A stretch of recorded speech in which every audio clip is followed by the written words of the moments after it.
Hello, आप सभी का स्वागत है टीचिंग बाय आर के माथुर यूट्यूब चैनल पर। फटाफट वीडियो को लाइक शेयर एंड सब्सक्राइब कर लीजिएगा। लगातार अपडेट अब तक पहुंचेगा स्टेट या सेंट्रल गवर्नमेंट का कोई भी नोटिफिकेशन हो। अपने दोस्तों में शेयर कीजिए वीडियो को ज़्यादा से ज़्यादा और हमारे साथ लगातार जुड़े। कुछ न कुछ अपडेट अब तो ज़रूर पहुँचेगा। यदि आप शिक्षक बनने की चाह रख रहे हैं या वो कोई फील्ड में अपडेट पाना चाहते हैं तो हमारे चैनल पर जुड़िए। फटाफट अपडेट आप तक लगातार पहुँचेगा। ध्यान रखिएगा, नोटिफिकेशन को ऑन करके जरूर रखिएगा, बेल आइकन के दबा के रखिएगा ताकि इन्फॉर्मेशन फटाफट पहुँचे। बात करेंगे उर्सुलाइन बालिका मध्य विद्यालय मोरी। ये राज्य से रिक्वायरमेंट आ चुकी है और बिल्कुल ये सरकारी मानदेय के अकॉर्डिंग आपको सैलरी मिलने वाला है। सहायक आचार्य भर्ती की प्रक्रिया के अकॉर्डिंग ली जाएगी।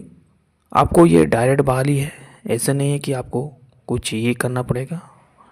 ठीक है, सारी प्रोसेस बात करेंगे कि चयन की प्रक्रिया कैसी होगी, शैक्षणिक योग्यता क्या क्या होगी और आवेदन कैसे आप अप्लाई करेंगे, सारी प्रोसेस हम बात करेंगे। ठीक है, तो शुरू से लेकर ज़रूर अंत तक आप लोग वीडियो को देखिएगा, स्किप मत कीजिएगा। इससे पहले मैंने 3 स्कूल का और भी अपडेट दिया था, यदि आप लोग नहीं देखे हैं तो ज़रूर देख लीजिएगा इसी चैनल में विजिट करके। बाकी अपडेट लगातार मैं देते रहता हूँ, तो ज़रूर एक बार विजिट करते रहिए चैनल में। ठीक है, तो चलिए डिटेल समझते हैं कि सहायक आचार्य की कौन कौन सी विषय में जो है रिक्तियाँ निकली है। ठीक है, और बाकी क्या है इसका टर्म एंड कंडीशन, चयन की प्रक्रिया।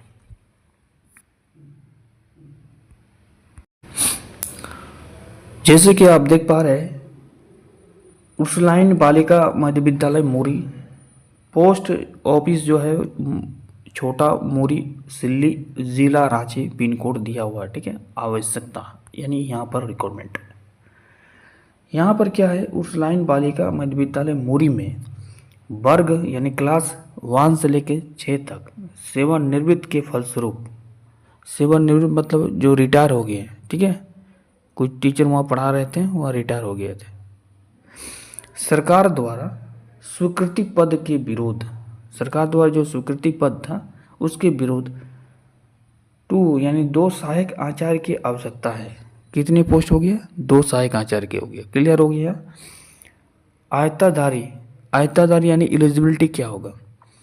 इंटरमीडिएट होना चाहिए आपका प्रशिक्षित, प्रशिक्षित मतलब ट्रेन होना चाहिए। इंटर के बाद जो आप, यदि आप टीटीसी किए हैं या फिर डीएलएड किए हैं, ठीक है, एनआईओएस को छोड़कर, एनआईओएस को छोड़कर, यानी आपके पास यदि इंटर के हैं, इंटर के बाद यदि कहीं पढ़ाए होंगे स्कूल में, तो स्कूल थ्रू से जो टीटीसी किया जाता है, टर्न किया जाता है 1 ईयर का, या फिर आप कहीं से 2 ईयर का डीएलएड डिग्री लिए हैं, ठीक है, इंटरमीडिएट के बाद, ठीक है, तो जो है आप एलिजिबिलिटी होंगे इस फॉर्म को भरने में। ठीक है, विद्यार्थियों को 100 अभिप्रमाणित आवेदन पत्र, 100 अभिप्रमाणित आवेदन पत्र मतलब सेल्फ अटेस्टेड आपका सारा डॉक्यूमेंट, देखिए यहाँ पर लिखा हुआ है शैक्षणिक और प्रशैक्षणिक प्रमाण पत्र की छायापत्री।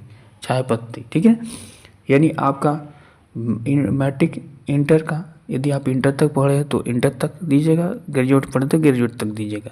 इसके साथ साथ टीटीसी या डीएलएड के सर्टिफिकेट, ठीक है, उसको सेल्फ अटेस्टेड करके, ठीक है, उसका जेरॉक्स कॉपी सेल्फ अटेस्टेड करके आपको क्या करना है, भेजना है। दिनांक 18 जनवरी 2025 के अपहरण 3 बजे तक निम्नलिखित डाक द्वारा, यहाँ पर लिखा हुआ है आपको जनरल डाक द्वारा नहीं भेजना है, आपको रजिस्ट्री पोस्ट करना है जाके। ठीक है, एसपी पोस्ट नहीं कीजिएगा, जनरल पोस्ट नहीं कीजिएगा, आपको सिर्फ रजिस्ट्री पोस्ट में ही सेंड करना है। ठीक है, विद्यालय सचिव के पदनाम, पदनाम पर लिखिएगा, ध्यान रखिएगा, पदनाम पर आपको लिखना है उर्सुलाइन बालिका मध्य विद्यालय मोरी, पोस्ट छोटा मोरी, सिल्ली, जिला रांची और नीचे पिन कोड डाल दीजिएगा 835101। ठीक है, में आमंत्रित किया जाता है।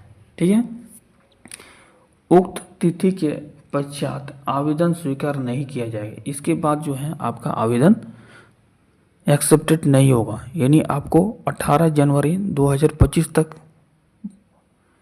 जो है उर्सुलाइन बालिका मध्य विद्यालय मुरी, पोस्ट छोटा मुरी, सिल्ली जिला रांची तक पहुंच जाना है। उस स्कूल तक 18 जनवरी 2025 तक आवेदन आपका एनी हाउ पहुँच जाना है। ठीक है, पहुंच जाना है ऐसे डालिए। ऐसा नहीं कि आप 17 तारीख को डाल दिया, पता चलेगा बीच में ही कहीं पोस्ट ऑफिस में रुक गया फॉर्म।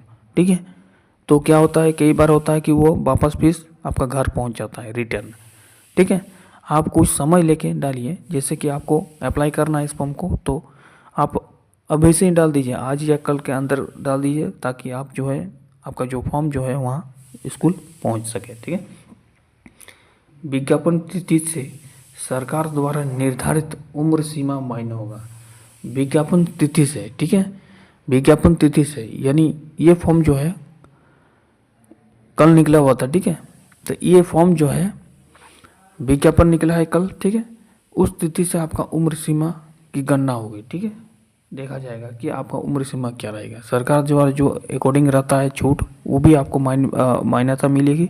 ठीक है, यदि आप SC या OBC से बिलोंग करते हैं तो OBC से 3 साल का छूट मिलेगा और ST SC से आपको 5 साल की छूट मिलेगा। ठीक है, तो ऐसे में आपको यदि 42 ईयर हो रहा है SC ST में तो अप्लाई कर सकते हैं। बाकी जनरल कैंडिडेट वाले 35 तक ही अप्लाई कर पाएंगे। ठीक है, यहाँ डिटेल से लिखा नहीं है, बट सरकार के अकॉर्डिंग नॉर्म्स एंड कंडीशन आप लोग पढ़े होंगे आज तक। जो भी सरकार जो वैकेंसी निकालती है शिक्षक सहायक आचार्य के लिए, उसी के अकॉर्डिंग रहेगा उम्र सीमा। ठीक है, आगे लिखा है कि सहायक आचार्य की नियुक्ति सरकार द्वारा निर्धारित वेतनमान के अनुरक्षित, यानी जिस प्रकार से सरकार द्वारा निर्धारित जो वेतनमान दी जाती है उसी के अकॉर्डिंग आपको जो है सैलरी यहाँ पर मिलने वाली है। ठीक है, यहाँ पर लिखा हुआ है कि 5200 से लेकर 20,200, और ग्रेड पे देख पा रहे हैं आप 1 to 6 के लिए जो रिक्वायरमेंट निकाली है उसके ग्रेड पे सरकार द्वारा जो निर्धारित है वो है 2400 रुपया। ठीक है, ग्रेड लेवल 4 में आपको जो है नियुक्ति की जाएगी। ठीक है, चयन है तो प्रारंभिक स्तर चयन, आप देखिए चयन किस प्रकार से होगा। ये तो वेतनमान हो गया। ठीक है, आप ये नहीं मत सोचिएगा सर 5200 रुपये मिलेगा, 5200 नहीं, 20,200 प्लस आपको कुछ और एक्स्ट्रा अलाउंसेस मिलेगा, तो अच्छा खासा 24, 25, 30 हज़ार के आसपास में मिल जाएगा। ठीक है, कुछ एक्स्ट्रा इसमें बढ़ेगा। ठीक है, बाकी सरकार द्वारा निर्धारित है तो आपको कुछ ना कुछ और फैसिलिटी मिलता रहेगा। ठीक है, चयन की जो प्रक्रिया है, सिलेक्शन की प्रोसेस है, तो वह देखिए प्रारंभिक स्तर पर आपको जो है हिंदी, अंग्रेजी, गणित, विज्ञान, सामाजिक विज्ञान में लिखित परीक्षा के प्राप्तांक के आधार पर विद्यालय प्रबंधन समिति द्वारा गठित कमिटियों द्वारा की जाएगी। कहने का अर्थ ये है कि पहला जो चरण होगा आपका जो है सिलेक्शन की प्रोसेस, उसमें हिंदी रहेगा। ठीक है, इंग्लिश रहेगा, मैथ रहेगा, साइंस रहेगा और SST रहेगा। उसका आप लिखित एक एग्ज़ाम होगा। ठीक है, अब लिखित एग्ज़ाम जो है आपका सूचित किया जाएगा। ठीक है, लिखित परीक्षा जो है आपको 23 जनवरी को होने वाला है, ध्यान रखिएगा। ये एक शॉर्ट आपको मिलेगा, ऐसे नहीं कि आपको पूरा लॉन्ग लिखना है। ठीक है, आपको ऑब्जेक्टिव टाइप का दिया जाएगा, उसमें आपको जांचा जाएगा कि आप एलिजिबिलिटी है या नहीं है। ठीक है, सिर्फ परखा जाएगा। ठीक है, अब जो है कमेटी द्वारा जो है इसका सिलेक्शन पूरी तरह से डिपेंड करेगा कि किस प्रकार से जो है कमेटी इसका लेती है एग्ज़ाम। ठीक है, लेकिन ध्यान रखिएगा एग्ज़ाम जो है ऑब्जेक्टिव टाइप का रहेगा। कुछ हो सकता है तो कुछ आपको वन लीनियर क्वेश्चन से वन लीनियर टाइप का भी लिखने की मिल जाए। ठीक है, 1 वर्ड इस प्रकार से आपको सिर्फ परखा जाएगा। और लिखित परीक्षा में जैसे लिखित परीक्षा में जो है अच्छा परफॉर्मेंस करते हैं तो उसका जो कमेटी द्वारा उसका आपका उसी के अकॉर्डिंग आपका चयन प्रक्रिया होगा आगे। और चयन प्रक्रिया का लिखित परीक्षा जो है वो लिखा हुआ है 23 जनवरी, यहाँ पर देख पा रहे हैं 23 जनवरी 2025।